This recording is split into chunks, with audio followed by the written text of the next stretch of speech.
Shalom Jemaat GKI Klase Solo yang dikasihi dan mengasihi Tuhan Yesus. Hari ini kembali bersama saya, Pendeta Lukas Aditya Arianto Sudarmadi. Kita akan merenungkan Sabda Tuhan melalui kitab Wahyu pasal yang kedua ayat 8-11.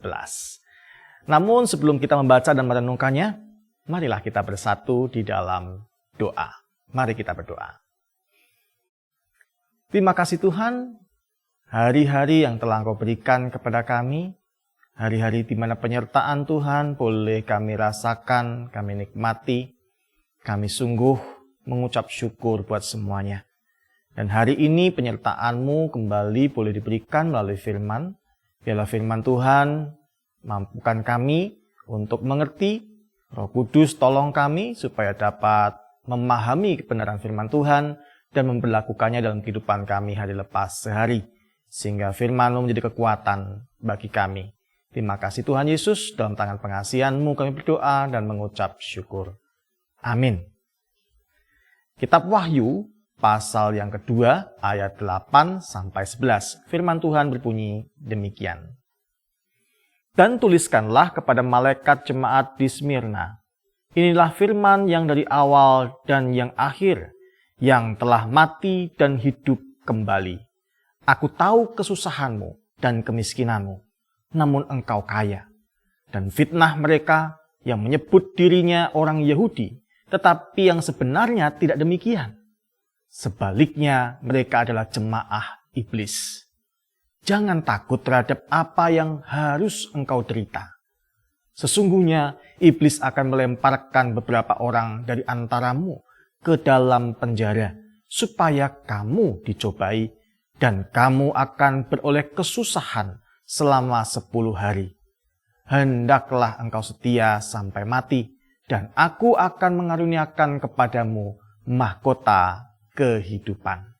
Siapa bertelinga, hendaklah ia mendengarkan apa yang dikatakan Roh kepada jemaat-jemaat.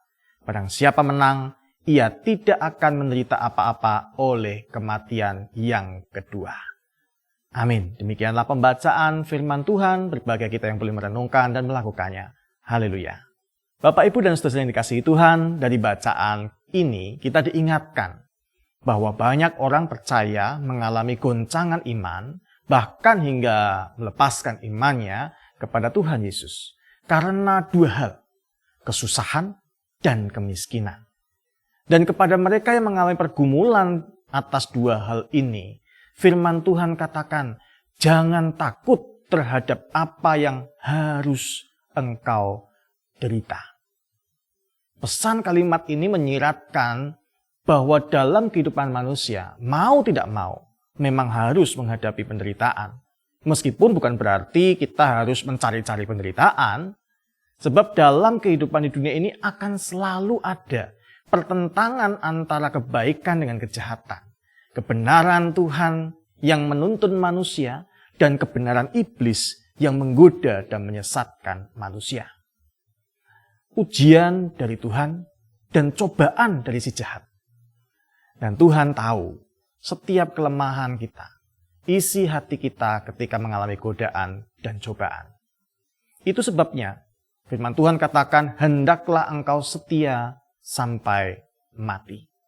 Karena selama kita hidup di dalam dunia ini, penderitaan akan selalu ada dan hadir dalam kehidupan orang percaya. Diperlukan keteguhan dan ketabahan hati untuk tetap setia kepada Tuhan. Yang berarti bahwa kita tetap hidup sebagai orang-orang yang melakukan hal-hal yang benar sesuai dengan kehendak Tuhan. Lalu apakah orang-orang yang belum percaya tidak mengalami godaan dan cobaan? Tidak mengalami penderitaan? Tentu mereka juga mengalami hal yang sama. Yang membedakan adalah bahwa mereka yang belum mengenal Tuhan, yang tidak mengenal kebenaran, ketika mengalami pergumulan mereka tidak memiliki kekuatan dari Tuhan untuk bertahan. Mereka dikuasai oleh berbagai pencobaan dan terjatuh bahkan menikmatinya. Terhadap penderitaan inilah firman Tuhan katakan kepada kita, jangan takut. Tetaplah setia. Pandanglah semua itu sebagai peperangan rohani. Peperangan di mana setiap orang yang menang terhadap godaan dan cobaan iblis melalui penderitaan akan diberikan kepadanya mahkota kehidupan. Dan Tuhan menjanjikan juga bahwa bagi mereka yang rela menderita dengan tetap setia pada Tuhan, tidak akan menderita oleh kematian yang kedua. Artinya bahwa mereka yang menang akan mendapatkan mahkota kehidupan, yaitu hidup yang kekal bersama dengan Tuhan. Sebab memang penderitaan yang kita alami sekarang di dunia ini tidak dapat dibandingkan dengan kehidupan kekal yang Tuhan anugerahkan bagi setiap orang percaya. Karena itu jangan takut akan penderitaan dan tetaplah setia berpegang teguh pada kebenaran firman Tuhan. Amin. Kiranya Tuhan menolong kita semua. Mari kita berdoa.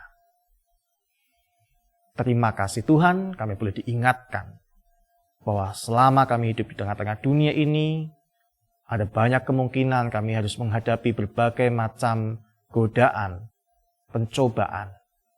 Tapi kami tahu Roh-Mu yang kudus telah Engkau curahkan bagi setiap kami yang percaya.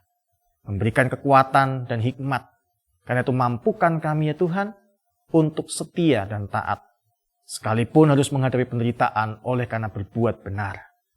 Karena kami telah melihat Kristus, sekalipun harus menderita di kayu salib karena berbuat benar, Engkau mengalami kebangkitan dan kemenangan yang luar biasa.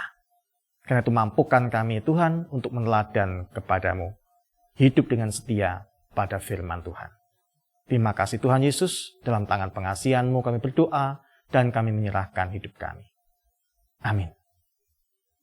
Selamat menjalani hari-hari ini, Tuhan Yesus memberkati.